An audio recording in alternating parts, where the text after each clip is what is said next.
नमस्कार मित्रों, आज है वीरवार। वीरवार की दिनचर्या मैं आपसे शेयर कर रही हूँ। वीरवार के दिन देखिए मैंने अपने मंदिर की थोड़ी सी सफाई कर ली है। भगवान जी को भी पीले वस्त्र मैंने पहना दिए हैं, अपने लड्डू गोपाल जी को, और दीपक प्रज्वलित कर लिया है। उसके बाद मैंने पीले वस्त्र और पीली ही चूड़ियाँ पहनी हैं। वीरवार को पीले रंग का प्रयोग करना बहुत ही अच्छा होता है। और उसके बाद हम अपनी वीरवार की कथा यहीं पर सुन लेंगे। और हल्दी का तिलक हमने भगवान जी को लगाना है, या पीले चंदन का तिलक भी आप यहाँ पर लगा सकते हैं। अपने आप को भी हल्दी का चंदन का तिलक लगा लीजिए। उसके बाद ये मेरी व्रत और त्योहार की बुक है, इसी में सारे तीज त्योहार की कहानियाँ भी दी हुई हैं। हर रोज़ के वार की कहानी भी दी हुई है, और वीरवार की 2 कहानियाँ इसके अंदर बहुत ही अच्छी हैं। वही कहानियाँ मेरे चैनल पर भी अपलोड हैं, आप वहाँ पर भी जाकर सुन सकते हैं।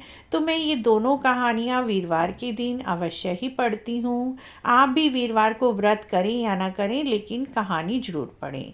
उसके बाद भगवान जी को इस दिन चने की दाल, गुड़ और तुलसी दल, इन तीनों चीज़ों का प्रयोग भगवान के भोग में आपको अवश्य ही लगाना है। यहाँ पर मैं अपने भगवान जी को चने की दाल, गुड़ और तुलसी दल अर्पित कर दूंगी। उसके बाद ये देखिए मैंने पूजा घर में 2 जल के लोटे भर के रखे हुए हैं। एक तो मैं तांबे का लोटा और एक मैं ये चांदी का लोटा भर कर रखती हूँ। चांदी के लोटे के अंदर मैंने थोड़ी सी हल्दी मिला ली है, और चम्मच से या फूल से अब इस जल को लेकर पूजा करने के बाद और आरती करने के बाद इस जल को मैं पूरे घर में छिड़क दूंगी, क्योंकि इस दिन वीरवार के दिन पीले जल से सारे घर में छिड़काव करना बहुत ही अच्छा होता है। तो इस तरह से इस पीले रंग के जल से हम पूरे घर में छिड़काव कर देंगे। एक और बात मित्रों, जब भी कोई भी नहाए तो उनके नहाने के पानी में हल्की सी चुटकी भर हल्दी आप अवश्य ही मिला लें। मैंने भी जब सुबह जल में स्नान किया था तो अपने नहाने के पानी में मैंने हल्दी मिला ली थी। अब बच्चे नहा रहे हैं तो मैं उनकी भी बाल्टी में थोड़ी सी हल्दी मिला लूँगी, चुटकी भर। उसके बाद मित्रों मैं अपने घर के बाहर आ गई हूँ। बाहर मेन गेट पर हमने हल्दी के साथ स्वास्तिक बनाना है। स्वास्तिक बनाना वीरवार को बहुत ही शुभ होता है। इससे माँ लक्ष्मी जी का वास होता है घर में, विष्णु जी की कृपा होती है। आप चाहे व्रत करें या ना करें, लेकिन ये कुछ काम तो आपको वीरवार को अवश्य ही करने हैं। इस तरह से मेन गेट के दोनों तरफ मैंने स्वास्तिक बना लिया है। उसके बाद हम चलते हैं अपने घर के अंदर। अब मैं बताती हूँ इस दिन आपको क्या बिल्कुल भी नहीं करना है वीरवार के दिन। देखिए हमारे पास काफ़ी कचरा तो हर घर में हो ही जाता है। तो वीरवार के दिन जब कूड़े वाला या कबाड़ी वाला अगर आवाज़ लगाता है तो हम सोचते हैं घर से कूड़ा निकाल कर बाहर फेंक दें। तो इस दिन आपको कोई भी बेकार सामान घर से बाहर नहीं फेंकना, इससे माँ लक्ष्मी जी रूठ जाती हैं। दूसरा काम मित्रों, पहले समय में तो घर को कच्चे घर होते थे तो लीपे जाते थे। आजकल हमारे पक्के घर हैं तो हम पोछा लगाते हैं घर में। तो आपको इस दिन वीरवार के दिन पोछा नहीं लगाना, बिल्कुल भी पोछा लगाने से अवॉइड करना है। मैं आपको डेमो वीडियो दिखा रही हूँ कि इस दिन आपको पोछा नहीं लगाना है। आप झाड़ू लगा सकते हैं, हल्की फुल्की डस्टिंग कर दीजिए। डीप क्लीनिंग इस दिन बिल्कुल भी नहीं करनी है।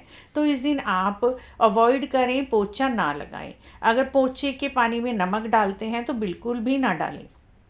उसके बाद मित्रों वीरवार के दिन हमें नेल कटर, कैंची का प्रयोग करने से भी बचना चाहिए।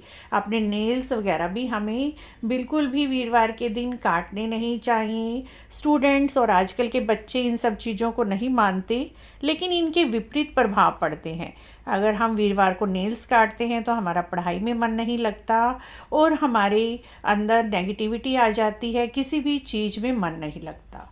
वीरवार के दिन अगला काम आपको क्या नहीं करना है, इस दिन मित्रों आपको अपने बाल बिल्कुल भी नहीं धोने हैं। स्त्रियों को बाल नहीं धोने होते, तो आप वीरवार के दिन बिल्कुल भी बाल ना धोएं, ना ही कटिंग कराएं, ना थ्रेडिंग कराएं। इस तरह से बाल धोने और काटने का काम भी वीरवार के दिन नहीं करना चाहिए।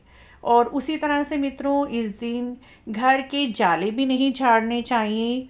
वीरवार के दिन घर में डीप क्लीनिंग, जाले झाड़ना, डस्टिंग करना, इस तरह के काम करने से बचना चाहिए। शुक्रवार को आप डीप क्लीनिंग कर सकते हैं, लेकिन वीरवार को आपको डीप क्लीनिंग और झाड़ने का, पोंछने का, जाले झाड़ने का, इस तरह का काम बिल्कुल भी नहीं करना है। इस तरह से मित्रों आप वीरवार को इन सब चीज़ों को करने से बचें। इससे ही आपको व्रत का पूर्ण फल मिलेगा, माँ लक्ष्मी जी की कृपा प्राप्त होगी। और उसके बाद मित्रों इस दिन पीला भोजन आप अवश्य ही बनाएं। पीले चने की दाल बना सकते हैं, बेसन से बनी हुई कोई भी चीज़, बेसन की कड़ी बना सकते हैं, लड्डू बना सकते हैं, और इस दिन पीला भोजन ही करें तो बहुत ही अच्छा होता है। उसके बाद मित्रों इस दिन आप लोटे के पानी में हल्दी मिलाकर सूर्य भगवान को अर्घ दें। इससे भी माँ लक्ष्मी जी प्रसन्न होती हैं और आपके ऊपर माँ लक्ष्मी जी की कृपा बनी रहती है मित्रों। इस प्रकार मित्रों वीरवार को हमें क्या क्या काम करना चाहिए, क्या नहीं करना चाहिए, जिससे घर में खुशियाँ रहें, बरकत रहे, खुशियाँ लाने वाली कुछ टिप्स और आइडियाज़ जो आपको आजमाने चाहिए, वो आज हमने आपके साथ शेयर की हैं। इससे घर में बरकत आती है, जीवन खुशियों से भर जाता है। आप भी वीरवार को नियम से ये सब काम करें तो आपका जीवन निश्चय ही खुशियों से भर जाएगा। माँ लक्ष्मी जी की असीम कृपा आपको प्राप्त होगी। आपको हमारी आज की वीडियो कैसी लगी, अच्छी लगी है तो please like, share, subscribe. Video देखने के लिए आपका बहुत बहुत धन्यवाद।